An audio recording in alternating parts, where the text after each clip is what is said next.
first of all, what is your reaction to what happened on October the 7th? Oh, it was terrible, of course. I mean, we kind of get our news kind of also secondhand because, you know, my wife's family, they live in Gaza. They have cousins and uncles there, and their house also was bombed. We haven't been able to communicate with them for the past 3 days. Communication are lost.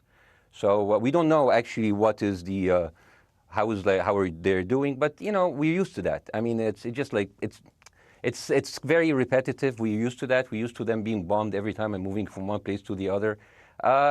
You know, it's just like those Palestinians, they're very dramatic. Israel killing us. But they never die. I mean, they always come back. You know, they're very difficult to kill, very difficult people to kill. I know because I'm married to one.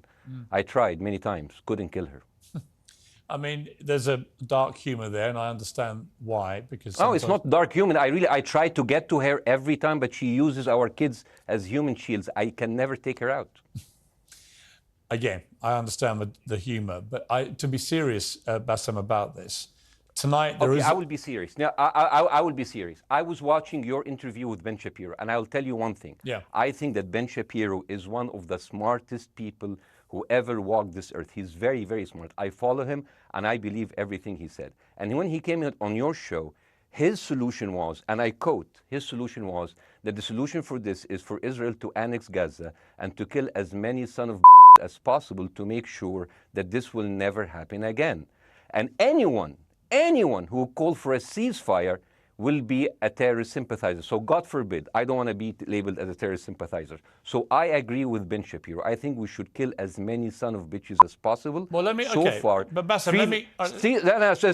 so far, 3,500 people were killed, including 5,000 son of bitches in the bombing of the Baptist hospital as we speak right now. 1/3 of those 3,500 were children. So my question to Ben Shapiro is, how many more son of bitches do we need to kill so Ben Shapiro is happy? Okay, because it changes Baseem, from 1 year. It changes from one. I'm sorry that. Listen, I'm really at a disadvantage here. I'm looking at a camera. I don't see you. I can hear you on my ears. The reason I'm interrupting so is I think you might be. I think you're conflating different interviews with Ben Shapiro. He didn't use the phrase "sons of bitches" with me. Let me play to you what he actually said on my show. He did. Go back to your interview. No, he didn't. That was another interview. But let me play what he said to me here. Well, frankly, I don't believe in proportionate response to terrorism. I believe that the way that you stop terrorism is with wildly disproportionate response. That doesn't mean in terms of targeting civilians. It means in terms of killing as many terrorists as humanly possible and allowing them to dictate the terms of engagement by hiding behind civilians in areas that they are supposedly responsible for means that the only option for Israel is to surrender to Hamas's hatred of its own citizens, its willingness to use its own children as human shields. No country worth its salt could ever do that. Now, that is substantively different to what you said he said, right? He's talking there but specifically about Hamas terrorists. I agree with him.